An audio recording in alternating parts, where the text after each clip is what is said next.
হাজিরিন, এমন পূত পবিত্র স্বচ্ছ পরিচ্ছন্ন কাচের মতো চরিত্রের মালিক ছিলেন রাসূলুল্লাহ সাল্লাল্লাহু আলাইহি ওয়াসাল্লাম। 40 বছর পর্যন্ত নবীজিকে আল্লাহ রাব্বুল আলামিন সাইয়্যিদুল মুরসালিন বানাবেন, সমস্ত রাসূলদের সরদার, ইমামুল আম্বিয়া বানাবেন, সমস্ত নবীদের ইমাম বানাবেন। এটার জন্য 40 বছর পর্যন্ত আমাদের নবীজিকে প্রস্তুত করেছেন। কি প্রস্তুত করেছেন? নবীজির মধ্যে কি এমন জিনিস ছিল যে আল্লাহ পাক তাকে প্রস্তুত করলেন? আপনি বুখারী শরীফের 3 নম্বর হাদিসটা খুলেন। 3 নম্বর হাদিসের মধ্যে নবীজি সাল্লাল্লাহু আলাইহি ওয়াসাল্লাম যখন হেরা গুহা থেকে নেমে আসলেন, জিবরাইল আলাইহিস সালাম হেরা গুহার মধ্যে নবীজিকে সজোরে তিনটা চাপ দিয়েছেন। নবীজি বলেন, ফাকাত্তানি হাত্তা বালাগা মিন্নিল জুহদু। জিবরাইল আমাকে এত জোরে চাপ দিয়েছে যে আমার জান ওষ্ঠাগত, প্রায় মনে হয় যেন আমি মরেই যাব, এত জোরে চাপ দিয়েছে। নবীজিকে কোরআনে কারীমের সর্বপ্রথম ওহী ইকরা বিসমি রাব্বিকাল্লাযী খালাক নবীজির উপরে নাযিল হয়েছে, এবং আজকেই সর্বপ্রথম নবীজিকে নবুয়তের মর্যাদায় সমাসীন করা হয়েছে। নবুয়ত আজকে আসলো, কোরআনও প্রথম আজকে নাযিল হলো, জিবরাইলের দর্শনও আজকেই লাভ হলো, এবং আজকে জিবরাইল নবীজিকে সজোরে এতগুলো চাপ দিল। সব ঘটনা ঘটেছে হেরা গুহার ভেতরে, কোনো মানুষজন নেই, নির্জনে নিভৃতে নবীজি একা বসেছিলেন। এমনি ভাবে নবীজি একদিকে যেমন ভয় পেয়ে গেছেন, আরেকদিকে প্রচন্ড ব্যথা পেয়েছেন, আরেকদিকে এই ওহীর ওজন, কোরআনের ওজন, কত ওজন! আল্লাহ পাক বলেন, ইন্না সানুলকি আলাইকা কওলান থাকিলা। ও আমার বন্ধু, আপনার উপরে আমি অনেক ভারী কথা অবতীর্ণ করব। কত ভারী! আল্লাহ পাক কোরআনে কারীমে বলেছেন, লাউ আনজালনা হাযাল কুরআনা আলা জাবালিন লারাআইতাহু খাশিআম মুতাসাদ্দিআম মিন খাশিয়াতিল্লাহ। এই দুনিয়ার মানুষ, তোমরা শোনো, যদি আমি এই কোরআন পৃথিবীর সবচেয়ে শক্তিশালী পাহাড়ের উপরে অবতীর্ণ করতাম, তাহলে তোমরা দেখতে যে তারা ভীত সন্ত্রস্ত হয়ে থরথর করে কাঁপতে থাকতো। আল্লাহ পাক অন্য আয়াতে বলেছেন, ইন্না আরাদনাল আমানাতা আলাস সামাওয়াতি ওয়াল আরদি ওয়াল জিবালি ফাআবাইনা আন ইয়াহমিলনাহা ওয়া আশফাকনা মিনহা ওয়া হামালাহাল ইনসান। আমি এই কোরআন তোমাদেরকে দেওয়ার আগে আমি তো আসমানের সামনে কোরআনকে পেশ করেছিলাম, এই আসমান এই কোরআনটাকে গ্রহণ কর। আমি জমিনের সামনে পেশ করেছিলাম, এই জমিন তোমরা এটাকে গ্রহণ করো। আমি পর্বত রাজির সামনে পেশ করেছিলাম, এই পাহাড় তোমরা এই কোরআনকে গ্রহণ করো। ফাআবাইনা আন ইয়াহমিলনাহা। আল্লাহ বলেন, এই আসমান অস্বীকার করেছে, জমিন অস্বীকার করেছে, এই পাহাড় পর্বত অস্বীকার করেছে। না আল্লাহ, এত ভারী জিনিস আমরা বহন করতে পারবো না। ওয়া আশফাকনা মিনহা, তারা ভীত সন্ত্রস্ত হয়ে গেছে, থরথর করে কেঁপেছে। সেই ভারী কোরআন আল্লাহ পাক আজকে প্রথম হেরা গুহায় নবীজির উপরে অবতীর্ণ করেছেন। হযরতে যায়েদ ইবনে সাবিত রাদিয়াল্লাহু তাআলা আনহু, যায়েদ ইবনে হারিসা রাদিয়াল্লাহু তাআলা আনহু বলেন যে একদিন নবীজি আমার রানের উপরে মাথা রেখে ঘুমিয়ে আছেন, হঠাৎ করে দেখি মাথাটা ভারী হচ্ছে। এত ভারী হলো, মনে হয় যেন আমার রানের হাড্ডিগুলো সব ভেঙে চুরমার হয়ে যাচ্ছে, এত ভারী হয়ে গেল। আমি কিন্তু নবীজির ঘুম নষ্ট হয়ে যাবে, এজন্য আমি সরাতে পারছি না, নবীজির ঘুমের ডিস্টার্ব হবে, না হলে আমার তো জান বেরিয়ে যাচ্ছে, এত ভারী হচ্ছে। কিন্তু আমি সরালাম না। পরে বুঝলাম যে ঘুমের মধ্যে নবীজির উপরে কোরআনের ওহী নাযিল হচ্ছে। এত ভারী। মরুর জাহাজ উট, এই উট সম্পর্কে প্রসিদ্ধ আছে যে উটের 4 পায়ের নিচে 4টা ইট রাখবেন, 4 ইটের উপরে উটকে দাঁড় করাবেন, এরপর উটের পিঠে আপনি বোঝা দিতে থাকেন। আপনি যত বোঝা দেন, এই নিচের পায়ের নিচের ইটগুলো যদি ভেঙেও যায়, কিন্তু উট অস্বীকার করবে না যে না, আমাকে আর বোঝা দিও না। এত শক্তিশালী মরুর জাহাজ উট। কিন্তু নবীজি উটের উপরে থাকা অবস্থায় যদি কোনো কোরআনের ওহী আসতো, সাথে সাথে উট বসে পড়তো, দাঁড়িয়ে থাকতে পারত। মুহতারাম হাজিরিন, সময় সংক্ষিপ্ত, যে কথা বলতে চাচ্ছি, এই হেরা গুহায় আকস্মিকভাবে এতগুলো ঘটনা ঘটে যাওয়ার পরে নবীজি ভীত সন্ত্রস্ত অবস্থায়, নবীজির জ্বর এসে গেছে, তিনি সোজা চলে গেলেন আম্মা জান হযরতে খাদিজাতুল কুবরা রাদিয়াল্লাহু তাআলা আনহার কাছে, গিয়ে বললেন, জাম্মিলুনি, ও আমার প্রিয়তমা স্ত্রী, আমাকে কম্বল দিয়ে পেঁচিয়ে ধরো। লাকাদ খাশিতু আলা নাফসি, আমার জানের ভয় হচ্ছে, আজকে এগুলো কি ঘটনা ঘটে গেল আমার সাথে, আমি তো বড় ভয় করছি। নবীজি থরথর করে কাঁপতে লাগলেন। আম্মা জান হযরতে খাদিজা নবীজিকে জড়িয়ে ধরলেন। এরপরে নবীজি সাল্লাল্লাহু আলাইহি ওয়াসাল্লাম হেরা গুহার সমস্ত ঘটনা বর্ণনা করলেন। বুঝে থাকলে বলুন, নবীজি এই যে আজকে হেরা গুহা থেকে আসলেন, আজকে প্রথম নবুয়ত লাভ করেছেন। এর আগ পর্যন্ত তিনি তো নবী ছিলেন না, পয়গম্বর ছিলেন না, রাসূল ছিলেন না। কিন্তু আম্মা জান হযরতে আয়েশা রাদিয়াল্লাহু তাআলা আনহা, আম্মা জান হযরতে খাদিজা নবীজিকে শুইয়ে দিয়ে এবার নবীজিকে সান্ত্বনা দিচ্ছেন। ওয়াল্লাহি লা ইউখজিকাল্লাহু আবাদা, ওয়াল্লাহি লা ইউখজিকাল্লাহু আবাদা। ও প্রিয় স্বামী, আমি খোদার কসম করে বলছি, আল্লাহ পাক কোনোদিন আপনাকে লাঞ্ছিত করবেন না, লজ্জিত করবেন না। আপনার কোনো ভয় নেই, কারণ আপনার মধ্যে কতগুলো গুণ আছে, কতগুলো গুণ আছে, যেই গুণগুলো বর্তমান দুনিয়ার কারো মধ্যে নাই। এরপরে আম্মা জান হযরতে খাদিজা রাদিয়াল্লাহু তাআলা আনহা নবীজির 8টি গুণ বর্ণনা করেছেন। বুখারী শরীফে 5টি আছে, আর অন্যান্য কিতাবের মধ্যে আরো 3টি আছে। এক নাম্বার, ইন্নাকা লা তাসিলুর রাহিমা, আপনি তো আত্মীয় স্বজনদের খুব খোঁজ খবর রাখেন। বর্তমান দুনিয়ায় এক আত্মীয় আরেক আত্মীয়ের রক্ত চুষে খায়, এক আত্মীয় আরেক আত্মীয়ের জান কবজ করে, তার সম্পদ লুট করে। কিন্তু এই জাহিলি যুগে এমন সময়ে আপনি তো আত্মীয়দের খুব খোঁজ খবর রাখেন, আত্মীয়তার সম্পর্ককে সুদৃঢ় করেন। ওয়া তাহমিলুল কাল্লা, আপনি অন্যের বোঝা নিজের পিঠে বহন করেন। ওয়া তাকসিবুল মা'দুমা, এবং নিঃস্ব দরিদ্রদেরকে নিজে গতর খেটে কামাই করে তাদেরকে আপনি দিয়ে থাকেন। ওয়া তাকরিজ দাইফা, আপনি খুব মেহমানদারি করেন, মেহমানদের খুব খাতির তাওয়াজু করেন, ইজ্জত করেন। ওয়া তুঈনু আলা নওয়াইবিল হাক্কি, এবং মজলুম নিপীড়িতদেরকে আপনি জান দিয়ে তাদেরকে সহযোগিতা করেন। এই 5টি গুণ তো আম্মা জান হযরতে খাদিজার বর্ণনা বুখারী শরীফের মধ্যে আছে, অন্যান্য কিতাবের মধ্যে, তাফসীর ইবনে কাসীরের মধ্যে, এবং আল্লামা জালালউদ্দিন সুয়ুতী রাহমাতুল্লাহি আলাইহি riwayat বর্ণনা করেছেন যে আরো 3টি গুণের কথা বলেছেন। ওয়া তাসদুকুল হাদিসা, আপনি তো সব সময় সত্য কথা বলেন, সত্য কথা বলেন। ওয়া তুআদ্দিল আমানাতা, এবং আপনি সব সময় আমানতকে রক্ষা করেন। 8 নাম্বার বলেছেন, ওয়া ইন্নাকা লাম তাকতিল ফাহিশাতা কত্তু, আপনি জীবনে কোনোদিন অশ্লীল কাজের সাথে নিজেকে জড়াননি। ও আমার প্রিয় ভাইয়েরা, এই যে গুণগুলো আম্মা জান হযরতে খাদিজা বর্ণনা করেন, তখন তো তিনি জানতেন না তার স্বামী যে পয়গম্বর, এবং তিনিও তো তখন ইসলাম গ্রহণ করেননি, মুসলিমা ছিলেন না, তিনি তো খ্রিস্ট ধর্মের উপরে ছিলেন। এই 40 বছর আমাদের নবীজিকে আল্লাহ পাক এই চারিত্রিক গুণাবলী দিয়ে 40টি বছর সাজিয়েছেন।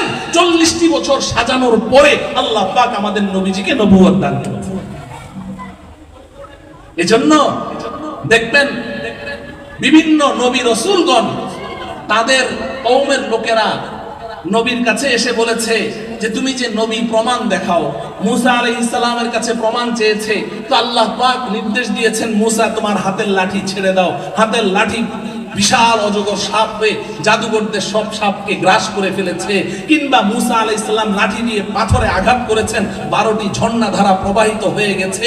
অন্য পয়গম্বর হযরতে ঈসা আলাইহিস সালামের কাছে নবুয়তের প্রমাণ চেয়েছে।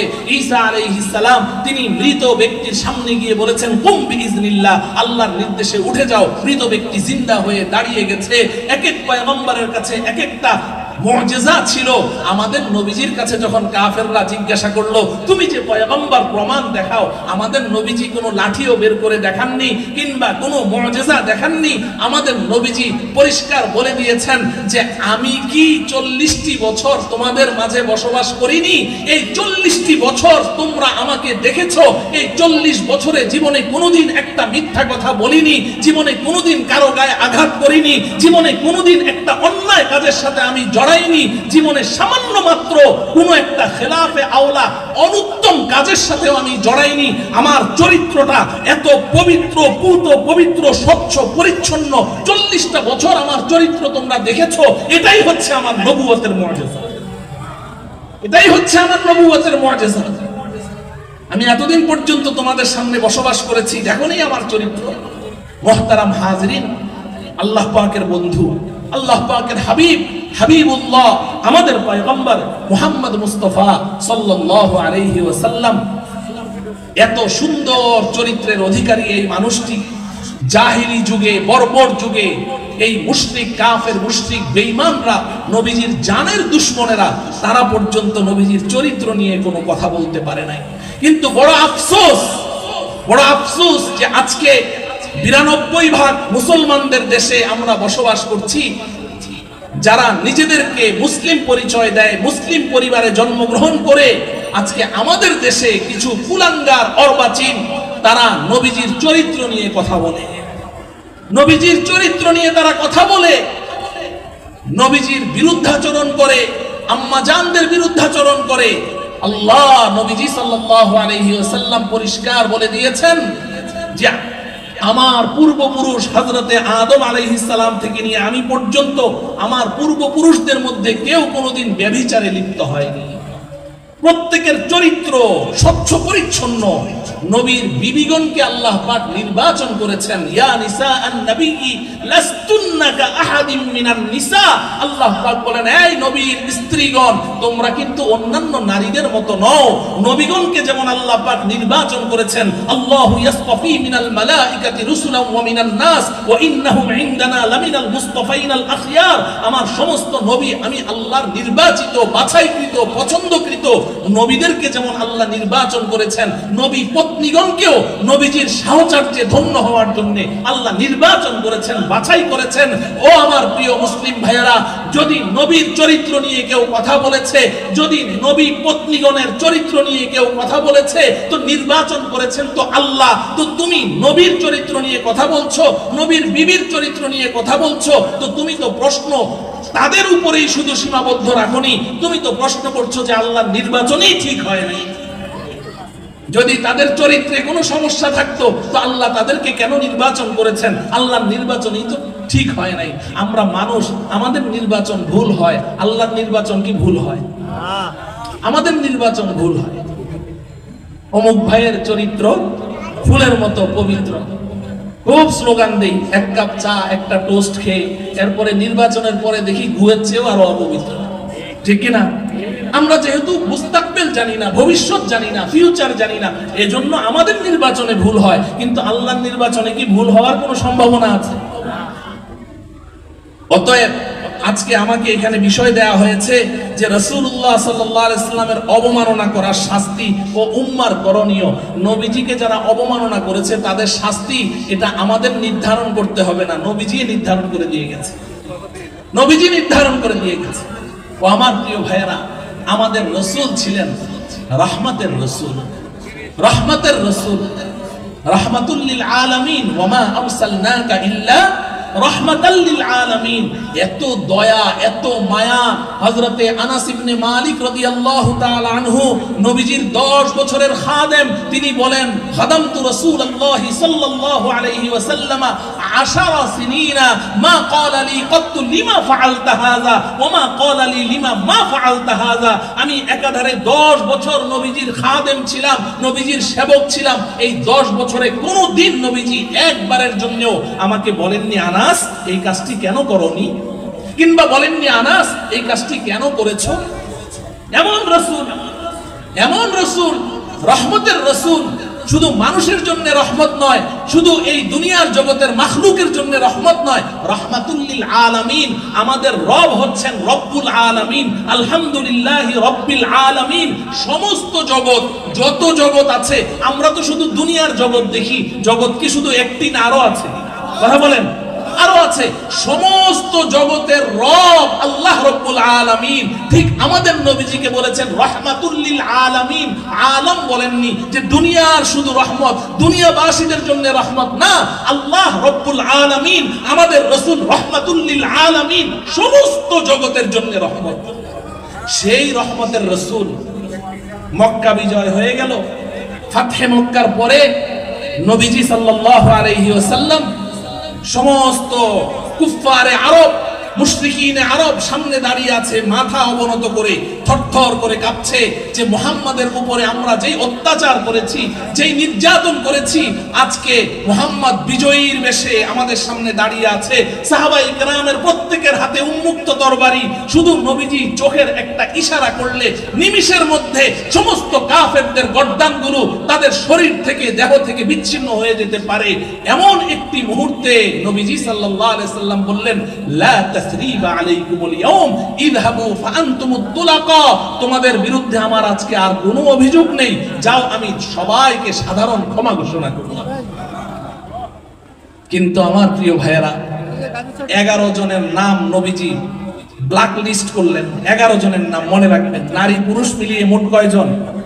11 জনের নাম লিস্ট করে ঘোষণা দিলেন, সবাইকে সাধারণ ক্ষমা ঘোষণা করেছি, কিন্তু এই 11টা কাল্পিক, এদেরকে আমি সাধারণ ক্ষমা ঘোষণা করব না। আমি কাফেরকে ক্ষমা করেছি, মুশরিককে ক্ষমা করেছি, কট্টর বেঈমানদেরকে ক্ষমা করেছি, কিন্তু এই 11 জনকে ক্ষমা করব না, কারণ এই 11 জন কাফের ছিল, মুশরিক ছিল, কিন্তু এরা আমাকে অপমান করেছে, লাঞ্ছিত করেছে।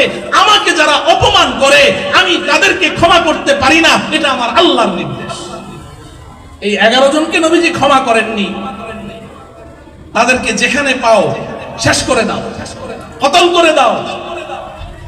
সাহাবায়ে কেরাম খুঁজতে শুরু করলেন এই কাল্পিক 11টা কোথায় আছে, যেখানে যাকে পাওয়া যাবে শেষ করে দাও, এদের কোনো ক্ষমা নেই, তারা আমাকে লাঞ্ছিত করেছে, রাসূলকে অপমান করেছে। তাদের মধ্যে একজন ছিল ইবনে খাতাল। 11 জনের মধ্যে একজন কে ছিল? ইবনে খাতাল। এই বেঈমান, এই কুলাঙ্গার নবীজির বিরুদ্ধে নর্তকী খরিদ করে আনতো, নাচনেওয়ালি নারীদেরকে খরিদ করে এনে নবীজির বিরুদ্ধে কবিতা রচনা করে মানুষের সামনে এগুলো গাওয়াইতো। সাহাবায়ে কেরাম এসে বললেন, ইয়া রাসূলুল্লাহ, ইবনে খাতালকে খুঁজে পাচ্ছি না, দেখো কোথায় আছে। এই কুলাঙ্গার কালপিট করেছে কি, কাবা ঘরের গিলাফ ধরে ঝুলে আছে। কারণ এই শয়তান, শোনেন, শয়তানি করতেও মেধা লাগে, শয়তানি করতেও মেধা লাগে। আমাদের দেশে যত বড় বড় নাস্তিক মুরতাদ যেগুলো আমাদের নবীজিকে গালমন্দ করে, এগুলো হলো আমাদের দেশের জাতীয় বুদ্ধিজীবী। বুদ্ধিজীবীর ডেফিনেশন কি জানেন? আমাদের বাংলাদেশে লজ্জার সাথে বলতে হয়, যে যত বড় ইসলাম বিদ্বেষী, যে নবীকে নিয়ে যত কটূক্তি করতে পারবে, ইসলামের বিরোধিতা করতে পারবে, সে তত বড় বুদ্ধিজীবী। এই ইবনে খাতাল, সে জানে কোরআনে কারীমে আল্লাহ পাক বলেছেন, ওয়ামান দাখালাহু কানা আমিনা, যে আল্লাহর ঘর বাইতুল্লাহ, কাবা ঘর, আল্লাহ পাক বলেছেন আমার এই ঘরে যে প্রবেশ করবে, কাবা ঘরের আশ্রয় যে গ্রহণ করবে, সে নিরাপদ, তাকে কেউ কতল করতে পারবে না। কোরআনে কারীমে আল্লাহ বলেছেন, ইবনে খাতাল চিন্তা করলো যে বাঁচার একটাই উপায়, কাবা ঘরের আশ্রয়ে চলে যাই। এই কুলাঙ্গার গিয়ে কাবা ঘরের গিলাফ ধরে ঝুলে আছে। ও আমার প্রিয় ভাইয়েরা, ও আমার যুব আলেম সমাজ এবং আমার এই এলাকাবাসী, আপনাদের মাধ্যমে বাংলাদেশের সমস্ত ইসলাম বিদ্বেষী গুস্তাখে রাসূলদেরকে আমি জানিয়ে দিতে চাই, ওই ইবনে খাতাল মুতাআল্লিকুন বিআস্তারিল কাবা, কাবা ঘরের গিলাফ ধরে ঝুলে আছে। রহমতের রাসূলকে গিয়ে বলা হলো, ইয়া রাসূলুল্লাহ, ইবনে খাতাল যে আপনাকে অপমান করেছে, আপনার সাথে গুস্তাখি করেছে, ও তো কাবা ঘরের গিলাফ ধরে ঝুলে আছে, এখন তাকে কিভাবে আমরা কি করব, কতল করব? নবীজি সাল্লাল্লাহু আলাইহি ওয়াসাল্লাম বলেন, আমার আল্লাহর নির্দেশ, আমার সাথে যে বেয়াদবি করেছে, আমার সাথে গুস্তাখি করেছে, আমাকে অপমান করেছে, সে যদি কাবা ঘরের গিলাফ ধরেও ঝুলে থাকে, সেখানেও তাকে বাঁচানো হবে না, তাকে ছাড় দেওয়া হবে না, ওই ঝুলন্ত অবস্থায় তাকে কতল করে দেওয়া। সাহাবায়ে কেরাম ওখানে গিয়ে তাকে কতল করে দিয়েছে। ও আমার প্রিয় ভাইয়েরা, অতএব যারা রাসূলের সাথে গুস্তাখি করে, তাদের কোনো ক্ষমা নেই, তাদের কোনো ক্ষমা নেই। যদি কেউ মুসলিম দাবি করে, কালিমা পড়া, লা ইলাহা ইল্লাল্লাহ পড়া, মুসলিম দাবি করা কোন ব্যক্তি, কোন কুলাঙ্গার যদি ইহুদি খ্রিস্টান কিংবা এই নাস্তিকদের চক্করে পড়ে রাসূলের সাথে বেয়াদবি করে, ইমাম আবু মুহাম্মদ আল জুয়াইনি, ইমামুল হারামাইনের উস্তাদ ছিলেন আবু মুহাম্মদ আল জুয়াইনি, উনি বলেন গুস্তাখে রাসূল, তার কোনো ক্ষমা নেই, তাকে কতল করে দিতে হবে, আর কোনো রাস্তা, আর কোনো পথ নেই। অতএব গুস্তাখে রাসূলদের বাংলার জমিনে জায়গা হবে না। পাশাপাশি আজকের এই মজলিস থেকে আমি অত্যন্ত বিনয়ের সাথে বলতে চাই, বর্তমান যারা রাষ্ট্র পরিচালনা করছেন তাদের কাছে আমাদের এই মজলিস থেকে এই মেসেজটুকু পৌঁছিয়ে দিতে চাই যে আমাদের আশেপাশের রাষ্ট্রগুলোতে বিভিন্ন সময় সংবাদ পাওয়া যায় যে ওই দেশে সেই কিছু কিছু কুলাঙ্গার আমাদের নবীজির চরিত্র নিয়ে তারা তামাশা করছে, আমাদের চরিত্র, আমাদের রাসূলের চরিত্র নিয়ে সমালোচনা করছে। যে এই দেশের কোনো নাগরিক, কোন কুলাঙ্গার আমাদের রাসূলের চরিত্র নিয়ে কথা বলবে, ওই দেশের রাষ্ট্র হুকুমত যদি তাকে দৃষ্টান্তমূলক শাস্তি না দেয়, তাহলে ওই দেশের সাথে আমাদের এই বাংলাদেশের বন্ধুত্বমূলক কোনো সম্পর্ক থাকতে পারে না, কোনো ধরনের বন্ধুত্বমূলক সম্পর্ক থাকতে পারে না।